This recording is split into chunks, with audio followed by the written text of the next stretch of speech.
A false idol could be anything that has the ability to have power or control over you. How do you identify them? And how do you take that power back? What's up, my EFF?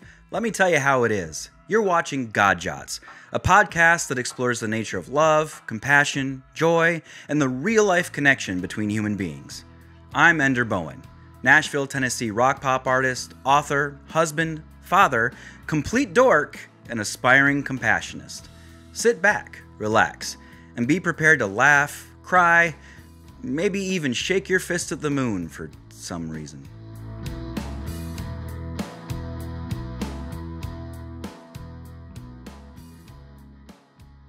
How in the world did we do anything before smartphones? It's the most bizarre thing. I've only had an iPhone for about 15 years, but I somehow can't remember what life was like or what I did before I started carrying this darn thing around. Even then, smartphones were nowhere near as advanced as they are now. So it wasn't like the things I used to do disappeared overnight. The transition took some time.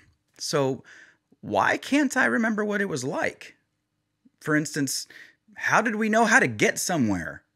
Sure, maybe GPS, if you had it, but most of the time it was with your old style paper maps and later Google Maps and MapQuest. In fact, I still remember referencing those when I moved to Nashville back in 2006. But they were pretty useless if you didn't know where you were to begin with. And they definitely didn't tell you how the traffic was or the best way to reroute. What about going out to meet people? How did we know where they were? I mean, yeah, you could talk with your mom on the regular old phone and find out where she was going to be, but then whoever got to that spot first would have to wait right there for the other person. Sometimes that could take up to an hour. And it's not like we had Angry Birds to pass the time. What if you got the meeting point wrong, or one of you was lost or way behind? How would you ever know? How did anyone ever find anyone? Before smartphones, you could still text your friends, but you couldn't visit your favorite websites. Before smartphones, you could still take your music with you, but you couldn't watch videos or stream television. Before smartphones, you could still make phone calls from wherever you were, but you couldn't jump on social media to post an impromptu selfie from your vacation. Before smartphones, I didn't feel compelled to look every single time that thing barked at me. I didn't stop everything I was doing just because I had to see what was on the other side of that lock screen. I didn't run to the other room or, God forbid, check my notifications while I was driving just because I had that random beep or ding or jingle. Every time that thing makes a noise, I hop to. Almost as if by instinct, like I'm not even thinking about it. It's to the point where I have to ask, am I really even using my smartphone? Or is my smartphone using me?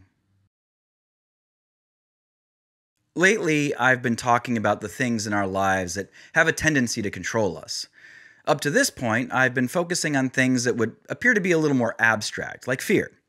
Fear, in one form or another, is something all human beings struggle with. It's fear that holds you back and keeps you from realizing your potential. It can dictate your actions and emotions without you ever really realizing that's what's going on. But not everything that has the potential to control you is going to appear sinister, like fear. There are plenty of other things in your life that have this capability, but seem rather benign, at least on the surface. What about your career or your work? How much have your goals, aspirations, or even responsibilities controlled your behavior? What about the weather? Haven't you ever gotten up in the morning, saw that it was the drizzling shits, and decided to tank your whole day because of it? What about television or video games? When have those kept you glued to your recliner, couch, or game desk? Or, of course, what about your smartphone? It dings. You look. You're trained. The Bible talks about idolatry and idol worship, like a lot. Traditionally, we think of these idols to be false gods or some form of devil worship. Or perhaps we see it as the kind of stuff that Satan likely has a hand in, like materialism or money or greed. But I think false idols can be found in just about anything, anywhere. If it can control you or have power over you or dictate your thoughts, feelings, and actions, if it has the capability to keep you from reaching your full potential, in particular the potential that God expects from you because He specifically created you for that purpose, then we may be talking about idolatry. And yes, that could make your iPhone or your Android a false idol too. Idolatry is an issue whenever anything in your life takes priority over God. When that happens, you lose focus. Thoughts get scattered, your faith gets rattled, your connection to God gets rather fuzzy, and you start to walk off the path of promise and potential, the one God paved for you. If a false idol could be anything, anywhere, well, that sounds pretty dark and hopeless, doesn't it? What are you supposed to do with that? How are you supposed to fight it? And what about those things that we use as tools like an iPhone or a computer? How can we use those if they have the potential to control us in this way? Well, the first thing you need to know is that none of these things, not one, can control you of its own volition. None of them has that ability. None of them has that kind of inherent power. Sure, they all have the potential to have this kind of power over you, but at the end of the day, that potential comes directly from you, because it's all about permission. None of these false idols, whether it be fear, exercise, TV, politicians, money, smartphones, have any power over you whatsoever unless you give it permission to. And that kind of makes sense, doesn't it? I mean, after all, letting God in is as simple as giving Him permission too. Gosh, it's almost as if He set it up that way. So, don't be super surprised if you find you need His assistance. As for the tools you use, including your iPhone, it really comes down to a simple question. Are you controlling it, or is it controlling you? If you stop everything you're doing to see why your phone is dinging at you nearly every time it does, then I think you might have the answer. And if you pay close attention, you'll find the answer nearly everywhere you look. Yes, it really is everywhere. And yes, it may seem incredibly intimidating, but that's only if you let it. Don't let it. You've always had the capability to take that power back. All it takes is your say-so. The Bible is pretty adamant about the power of words. This can be seen in the ability God has to create things just by speaking them, or in the concept of the gospel, the good news, or even in implied ways, such as with Proverbs, the Psalms, or Paul's epistles.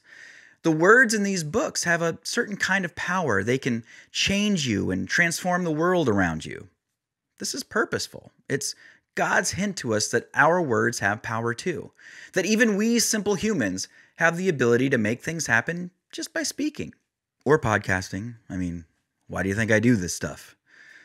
There are certainly things that happen in the world or in your life that you can't control. It's funny to me that those things are the things we seem to stress most about. I definitely do that myself.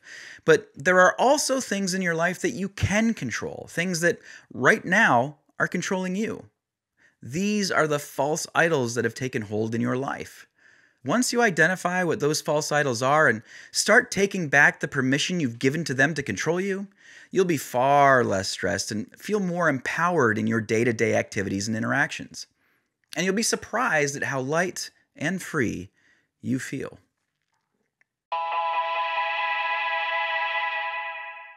All right, now it's your turn. Can you identify some of the false idols that have taken control of your life? How have you been giving them permission to have power over you? How has that control affected your behavior, your emotions, your stress, and your interactions with other people? If you took back that permission, how do you think these things would change? What would your life look like? Have you already dealt with this in the past? What happened when you took that permission back? I would love for you to share your thoughts about this episode with my growing community of aspiring compassionists. Find out how to join us on Discord by going to enderbowen.com/Discord. Look how easy I made that. If you like this episode, please subscribe to the Jots podcast by clicking that little YouTube subscribe button. You can also check out more Jots, as well as subscribe to the mail list for ebooks, updates, and exclusive content at godjots.com. Until next time, be honest with yourself. Be truthful with others. Give people the opportunity to surprise you. And remember that it's impossible to have absolutely nothing in common with another human being. Be a little light in the world. I'm sure I'll see you soon.